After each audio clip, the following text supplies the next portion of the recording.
Notre enquête sur la défiscalisation outre-mer. Depuis des années, on s'interroge sur l'efficacité de ces dispositifs. Vous connaissez sans doute le principe des réductions d'impôts en échange d'investissements dans ces territoires.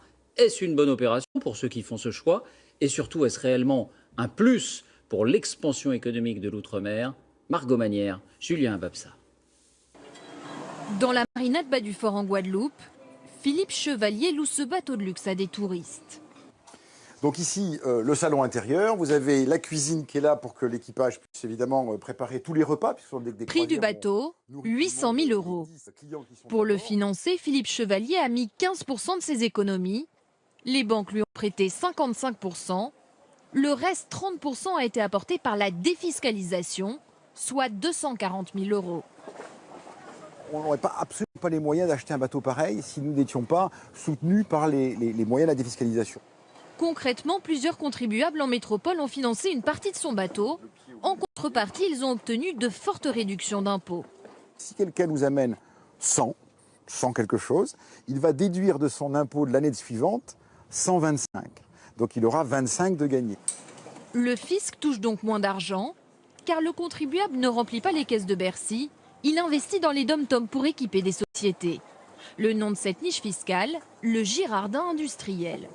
Philippe Chevalier en profite et il en est le plus grand défenseur. L'intérêt pour l'État, évidemment, c'est de créer une activité ou de développer une activité qui va avoir des retombées économiques en termes d'emploi, puisqu'on a pris l'engagement d'en créer, emploi direct, en termes d'emploi indirect, parce que les 10 personnes qui vont 35 fois par an être sur ce bateau vont dépenser leur argent dans des restaurants, dans des achats, dans des activités.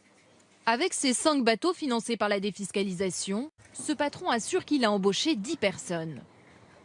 Et il n'est pas le seul en Guadeloupe à profiter de cette niche fiscale.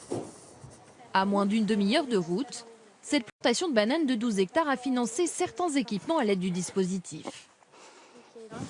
Cette machine, elle permet de récolter, de transporter les régimes du champ au hangar sans trop les abîmer. Coût de la machine et de son tracteur, 135 000 €. Pour chercher des investisseurs en métropole, la gérante de la plantation a fait appel à Coralie Simonet, une professionnelle de la défiscalisation. Elle a trouvé 8 particuliers qui ont financé 30% du chariot à bananes. Sans les 30% d'aide fiscale, ils n'auraient pas pu faire cette acquisition qui est indispensable à une bonne rentabilité. En contrepartie, la plantation doit maintenir son activité et de l'emploi pendant 5 ans. Ces aides, elle l'assure, sont vitales. Sans le maintien du dispositif, l'économie guadeloupéenne est mise en danger. Alors qui sont ces particuliers qui décident d'investir dans les dom-toms? La grande majorité vit à 7000 km de la Guadeloupe, en métropole. C'est le cas de Nathalie Avron, qui gagne 12 500 € net par mois. Bonjour Nathalie. Vous allez bien? Oui, très bien. Depuis 15 ans, avec son conseiller en gestion de patrimoine, elle défiscalise. En 2012, elle a par exemple financé la construction de logements sociaux en Guadeloupe. 20 000 € d'investissement qui allègent considérablement sa feuille d'impôt. J'aurais dû payer 42 000 € d'impôts.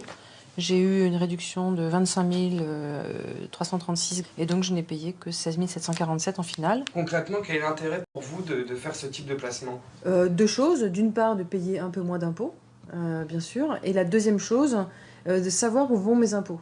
Et notamment, je suis intéressée par le logement social, la construction en général, et l'idée que je contribue à un endroit que j'aime bien, la Martinique, la Guadeloupe ou la Réunion.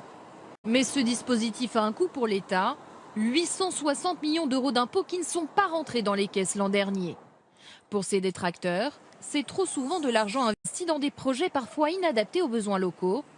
À l'image des hôtels, beaucoup de construction et souvent pas assez de touristes.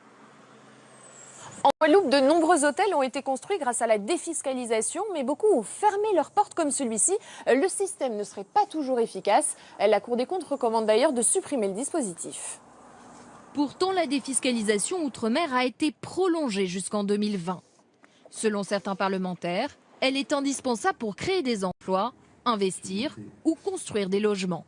Est-ce que l'État, dans l'année 2015, aurait pu créer par lui seul 5000 logements aux Antilles et à La Réunion? Réponse, non. Donc oui, c'est un mal, si on peut l'appeler mal, nécessaire, mais je trouve que c'est plutôt un bien pour l'outre-mer. Le dispositif est de plus en plus encadré. La défiscalisation dans des entreprises d'outre-mer est plafonnée. Chaque contribuable bénéficie au maximum d'un peu plus de 40 000 € de réduction d'impôt par an.